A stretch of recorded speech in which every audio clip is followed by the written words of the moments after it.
Hello, and welcome to my video on automating my 3D printer. I'm going to give a quick rundown of how I connected Octoprint running on a Raspberry Pi to my AR3 robot. The robot uses an Arduino Mega as the I/O board. As you can see, the robot was waiting for the output from the printer to turn on so that it could go ahead and unload it. However, in my first attempt, I never actually tested the robot program before running it live, and the robot ended up crashing into the printer.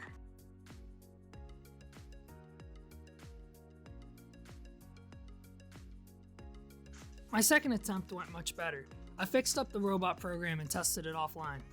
The robot waits in a position with the program running until the output from the Raspberry Pi turns on.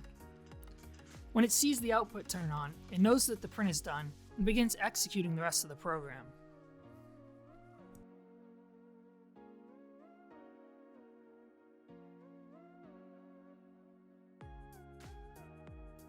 At the end of the robot program, an output from the Arduino Mega is turned on and then immediately turned off. This output is set up as an input to the Raspberry Pi, and when the Pi sees this output go high, immediately starts the print job over again. There are only 3 connections needed between the 2 boards. The grounds must be tied together and then 2 other wires for I/O. Once the robot drops the print into the container, the robot returns to the rest position, and you can see the printer home and begin to print again. A similar result to this can be achieved by pushing the print off the bed. I've used this method before by modifying the ending script of my slicer program.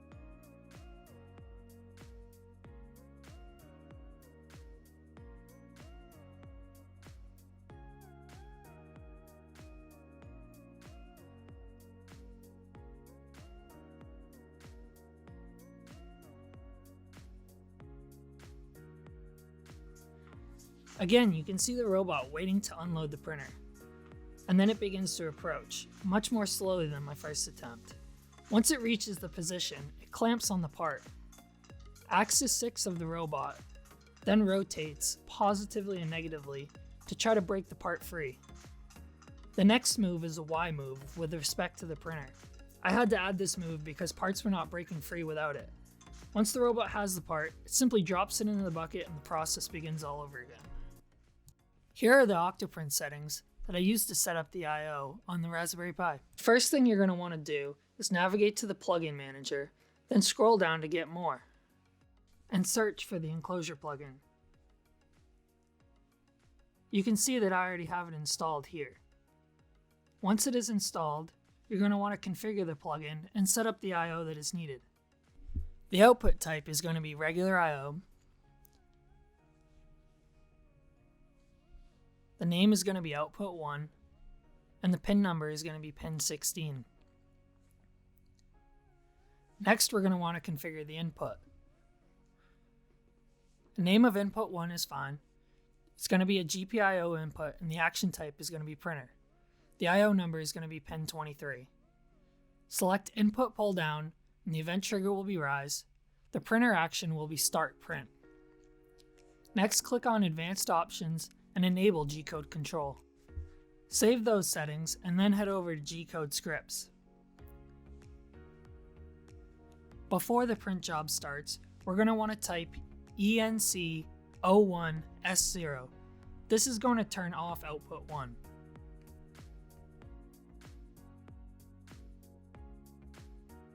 After the print job completes, we will type G0Z50.